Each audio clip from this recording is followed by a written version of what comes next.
అందమైన చర్మ సౌందర్యం మీ సొంతం. Second aqua radiance deep cleansing gel.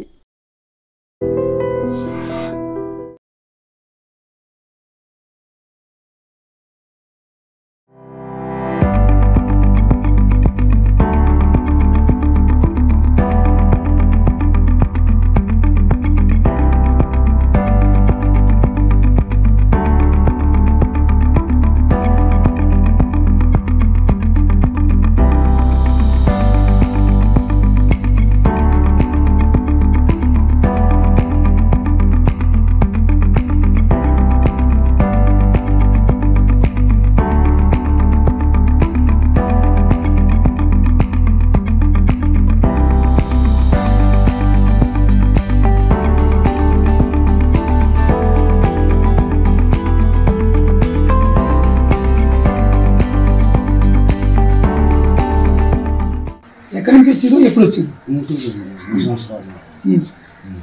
ఎందుకు ఈ ఆశ్రమంలోనే ఉంటున్నారు? ఎందుకంటే కొడుకు కోళ్ళ కొట్టింది మిమ్మల్ని కొడుకు చట్టే సాగు బతికితే బతుకుతాం అందుకని ఇక్కడ వచ్చేసింది. ఇప్పుడు ఎక్కడ ఉన్నారు వాళ్ళు? వాళ్ళు పునాది పడారు. దేనికి కుట్టాడు? నేను కుట్టానంటే పనికి వెళ్తాడు అని కుట్టాను. మిమ్మల్ని పనికి నాకేమో సారీ వచ్చేసింది. ఈ వయసులో పని చేయలేదు. నేను వచ్చేసింది రమేష్ హాస్పిటల్ అయితే 1770 మందులు రాసిచ్చాను.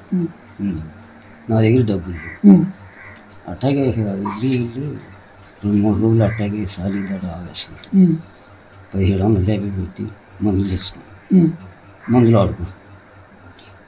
రెండు రేతుల్లో దగ్గు సారీ దడ ఆవేశం అసలు నిద్రలేదు.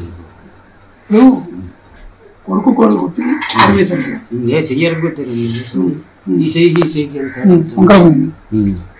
అయితే మళ్ళీ అసలు మా నాన్న ఎక్కడ ఉన్నాడు ఏందని మళ్ళీ అసలేమి లేదు. సత్య సాగు బతికితే ఇప్పుడు మీ ఆశ్రమం ఉంటున్నాడు. నీ కొడుకు తెలియదా? నా కొడుకు తెలుసు. తెలుసు రానన్నాడు. అక్కడ చచ్చిపోయినా నాకు ఇష్టమే రానన్నాడు. సర్లేరా బాబు నా సాగు ఎందుకని అంత కఠినంగా తయారైంది? పనికి వెళ్ళలేదండి. నాకేం బాగా నిమ్మొచ్చింది. కన్న తండ్రి వృద్ధాప్యంగా కొడుకులు చేసుకుంటారు పనికి పోవడం అని అలా అనడం అసలు అలాంటివంటి లోగడ తల్లిదండ్రులు మా అమ్మమ్మ నాన్న నేను చూసాను.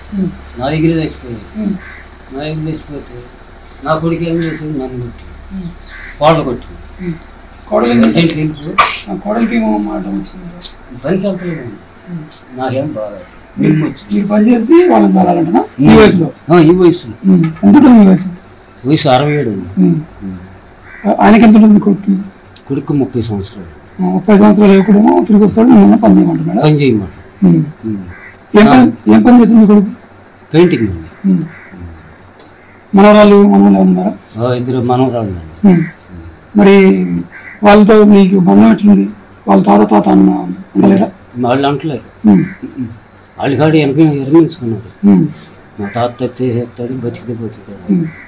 అప్పుడు కలిసి ఉన్నప్పుడు నీకు అర్థం బాగానే ఉండేదా? మనవరాలు బాగుంది. అప్పుడు బాగుంది. ఒక్కడే కొడుకు మీకు? ఒకటే. ఒక్క కొడుకుని ప్రేమతోటి అన్ని ఏదంటే అది అడిగి అన్ని పెంచావు? మొత్తం పెంచావు. ఏదంటే అది ఏం చదివించావు? 10 చదివించావు. 10 చదివించి పెళ్లి చేశావు పెంచావు. అయినా సరే కొట్టాడు. వాళ్ళ కాడ కొట్టిందండి. కేసు పెట్టకపోయా? కేసు పెట్టదలుచుకోరు. పెడితే మీ బొడ్డుకి వెళ్ళామంటారు. తండ్రి కొడుకు మీద కేసు పెట్టారు అంటారు. అంత ప్రేమ ఏంటండి బాబు? మిమ్మల్ని కొట్టినాక కూడా నీ కొడుకుని కేసు పెట్టరు అని అంత ప్రేమ మీకుంది? పెట్టలేదండి. అక్కడ పోలీసు ఆయన ఉన్నాడు. కేసు పెట్టాను. నేను పెట్టినాను. ఒక గానం కొడుకు చంపేసినా నాకు బాధ. నేను పెట్టినాను. మరి దారుణంగా ఉందండి పరిస్థితి. అదేమో కొట్టి పంపించాడు. కనీసం తండ్రి బతికుండా లేడని పట్టించుకోవట్లేడు. అసలు రాట్లా. మీరేమో కొడుకు మీద కొట్టినప్పటికీ కోడలు కొట్టినప్పటికీ ప్రేమ ప్రేమ బాధపడుతుంటారా? మామూలుగా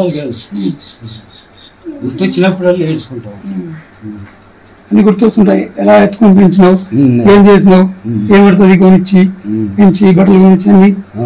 చిన్నప్పుడు నా మీద పేస పోసేది, అయినా నేను తానం చేయించి వాళ్ళ అమ్మకి తెలవకుండా నాకు భార్య చచ్చిపోయింది.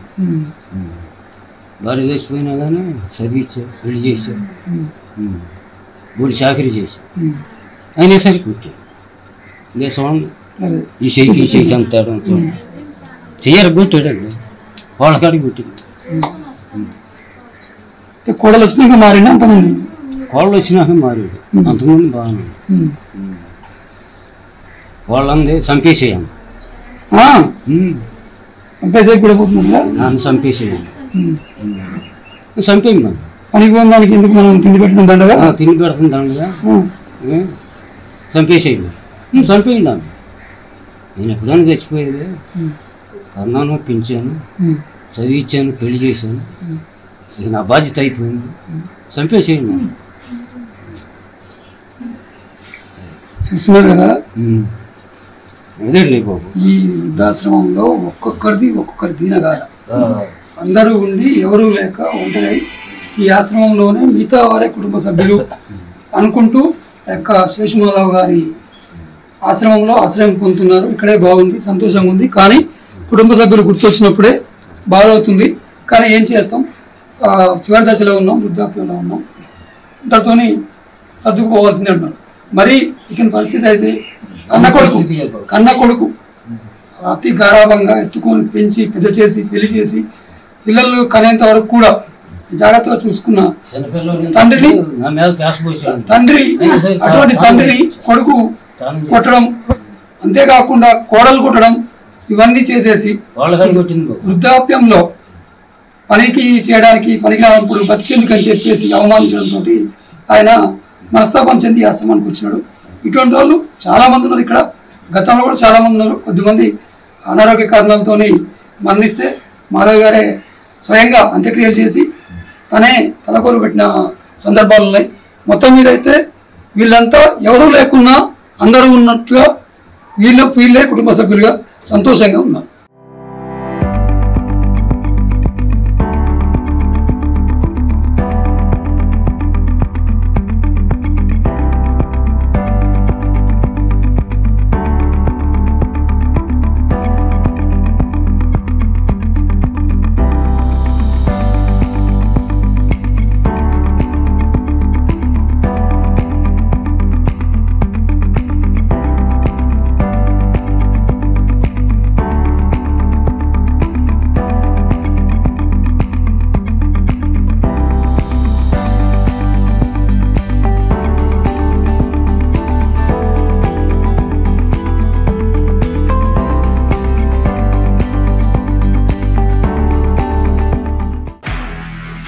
నిజంగా ప్రస్తుతం ఉన్నటువంటి సమాజం దేనికి ప్రయారిటీ ఇస్తుంది? ఆర్థిక సంబంధాల చుట్టూ మాత్రమే తిరుగుతుంది. మళ్ళీ ఎన్నికలంగానే చాలా విరక్తి కలుగుతాం. మంచి అనిపిస్తుంది కదా, లేడీస్ కూడా ఛాలెంజింగ్ జాబ్స్ చేసినప్పుడు చాలా బాగుంటది. ట్రాఫిక్ అసిస్టెంట్స్ గా నియమించిన ట్రాన్స్జెండర్స్ అందరితో సాల్యూట్ చేయించుకుంటున్నారు. ఫుడ్ డెలివరీ ఇవ్వటానికి వెళ్ళినటువంటి డెలివరీ బాయ్ అనిల్ పై కళ్ళ ముందు